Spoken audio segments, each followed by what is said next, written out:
We're here at the National Hispanic Cultural Center. It's in the south side of Albuquerque. The Comic-Con is this amazing 3-day gathering of Indigenous people, Indigenerds, that came together to celebrate a positive identity, our Indigenous identity that goes beyond the historical stereotypes and propels us into a really positive now space and a future. I've been telling people I felt like this is like a big powwow, it's a big homecoming for a lot of people, that because every time I go to like a mainstream Comic-Con, you'll see a Native person there. It'll just be a small pocket. But we talk genre, we'll talk Star Wars, we'll talk Star Trek, we'll talk whatever, you know. And now all of those people are here. They're all here, and now we can finally share the love that we have for those things. The reason why we have the stereotypes that we do is because they're plugged in over and over and over and over again, right? So as Indigenous people, all we have is representations of ourselves as shaman, or the crying Indian, or this sort of past representation.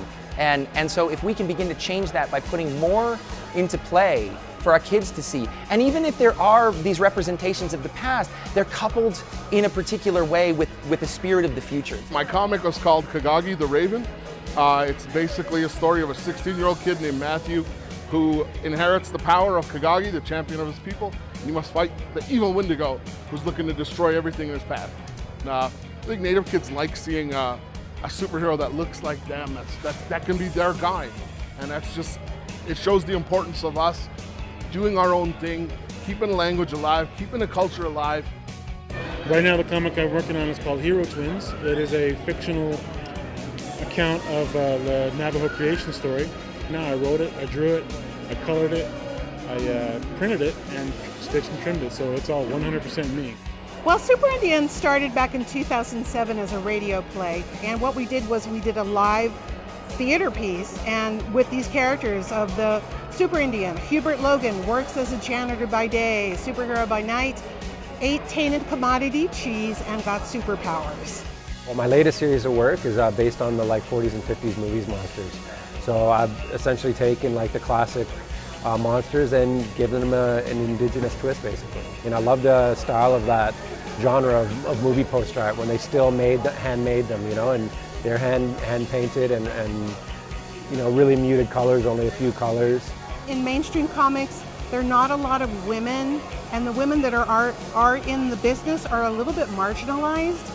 So imagine, it's like they always say, the double negative.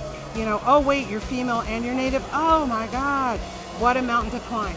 Comics is not just a man's world. People are wanting this.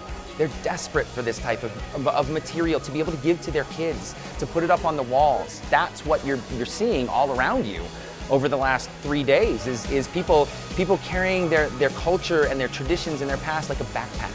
We carry it with us. We don't live in the past. We live in the now.